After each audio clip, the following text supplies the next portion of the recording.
Shabbat Shalom. Tonight we mark the beginning of the period of the Omer that is not a holiday. This Shabbat we read Parshat Shemini in the book of Leviticus.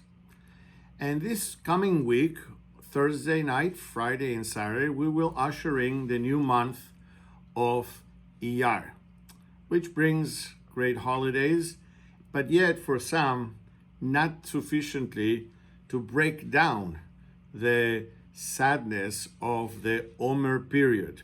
Many may remember that this is a time when we don't have celebrations, weddings and such.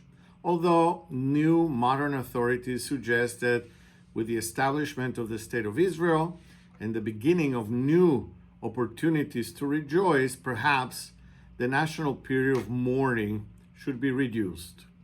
Nonetheless, there is a tradition that on this Shabbat, we begin to reevaluate, to study the Pirkei Avot, the section in the Mishnah, which is called the sayings of the sages of the fathers.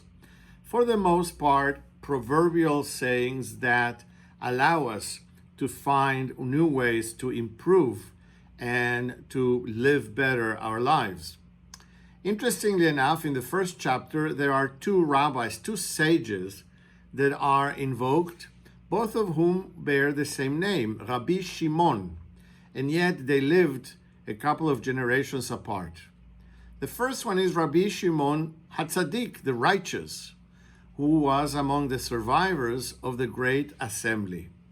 His statement is as follows: the world stands on three things: on the study of Torah, on the service of God, and on kind deeds. We know them as Talmud Torah, Ahava, Avodah, and Gemilut Chasadim. Rabbi Shimon ben Gamliel says the world endures on three things. It lives on three things: on justice, truth, and peace. Tzedek, Emet, Beshalom. Now, as we were to look out the window today, we would ponder on the way the real world works and perhaps be inclined to think that by adhering to these principles in the Mishnah, we may be losing out a little. Why? Because at times it seems that those who are unjust, untruthful, and certainly not peace-loving do much better in the world. However, Rabbi Shimon reminds us that the true and lasting experience in the world depends on following these principles. And for that, I have a little parable that I'd like to use to illustrate. There was once a fox, a very nice and cunning fox, who passed by a beautiful garden. This garden was filled with row after row of delicious vegetables. The food looked so tempting, the fox wanted to eat it all. But there was a problem. A tall fence, of course, surrounded the garden. The fox went around and around the fence many times, determined to get in. And finally, when he found a hole in the fence, he noticed it was just too small for him to fit through. Well, the fox was not about to give up. So there was still one more thing, he said to himself, I can do to get through.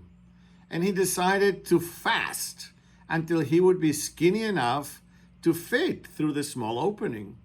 For 3 straight days, the willy wolf fasted. And finally, he was able to fit through the hole in the fence. Once inside the garden, he ate to his heart's content.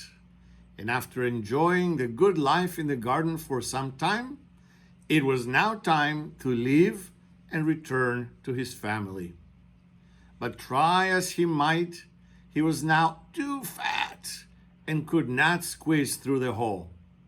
He had no choice but to fast another 3 days until he could squeeze through yet again.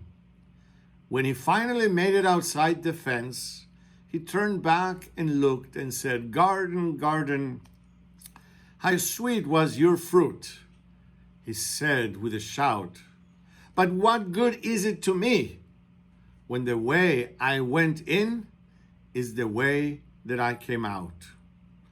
My friends, as we go through life, we too, like the fox, may be tempted to sacrifice real and lasting values for temporary and imaginary gains.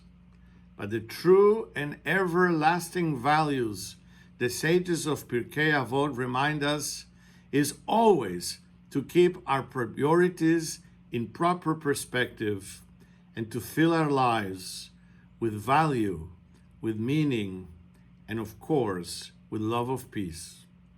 With that thought, I bid you a Shabbat Shalom. I look forward to hearing from you, if not seeing from you, as we have our services tonight at 6:15 and tomorrow morning at 9:30 as usual. May this be a peaceful and restful Shabbat for all. I see you when I possibly can, and until then, my blessings go out to you.